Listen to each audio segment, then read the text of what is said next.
Good day, everybody. We're continuing our video series with InvestAmerica. Again, my name is Gene King, Senior Managing Director with Sequence Holdings. And with me again today is Mike Xenick, who is the President CEO of InvestAmerica and Principal to Sequence Financial Specialists. Good day again, Mike. Hey, Gene. How are you today? Wonderful.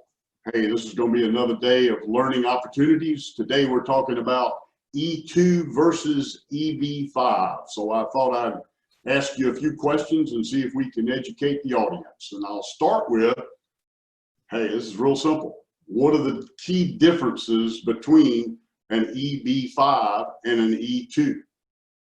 Sure. So there are some key differences, and the main key difference is the E-2 visa is a work visa. It allows people to live and work in the United States with their families, but unlike the EB-5 visa, it is not a permanent green card, whereas the EB-5 visa is.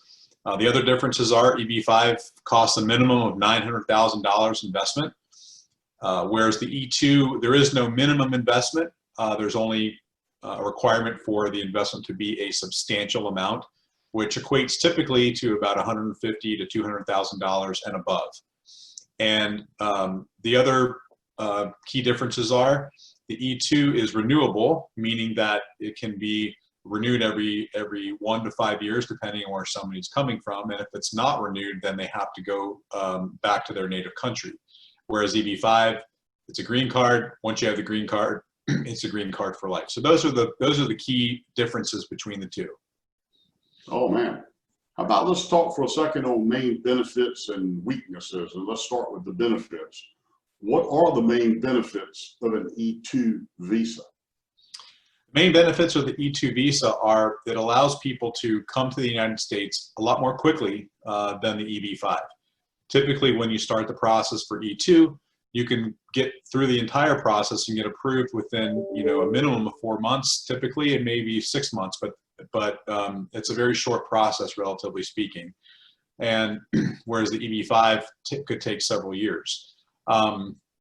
Also, the E-2 allows the spouse of the investor and their children to come to the United States, allows the spouse to work and the children to go to school here.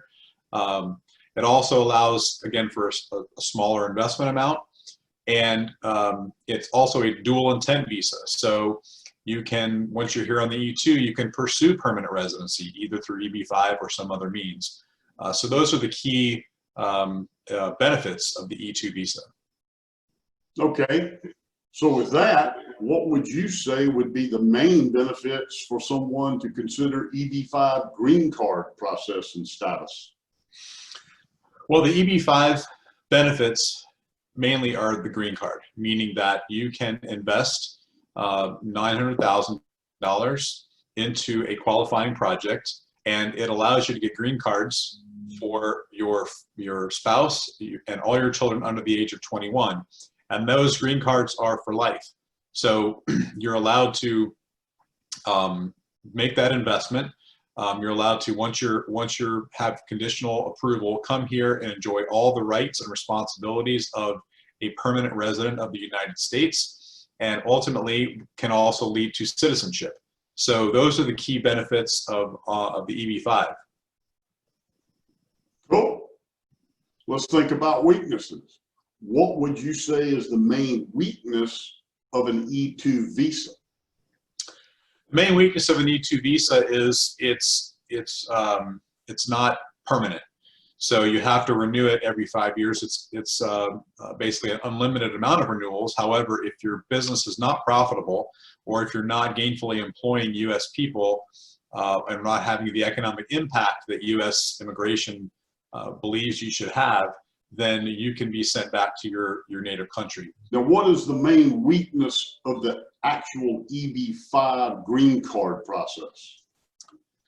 Main weaknesses of the EB-5 are it takes a long time. And there's really no sort of rhyme or reason as to how long it will take. It depends on processing times for U.S. immigration. There's also your money, your investment, your $900,000 is completely 100% at risk. So you could lose every penny of that. It's also illiquid, meaning as opposed to the E-2 visa where you're putting money into a business and you're getting money back as income or profit sharing. EB-5 is a passive private investment that you may never get back. And if you get it back, it's typically not for 5 to 7 years. And the financial return is very low. And it also, it could be several years before you get even your conditional green card, especially if you're from a country that has spent their allotment of visas. And it could be a full 5 to 7 years before you get your final permanent green card. So those are the key weaknesses of the EB-5.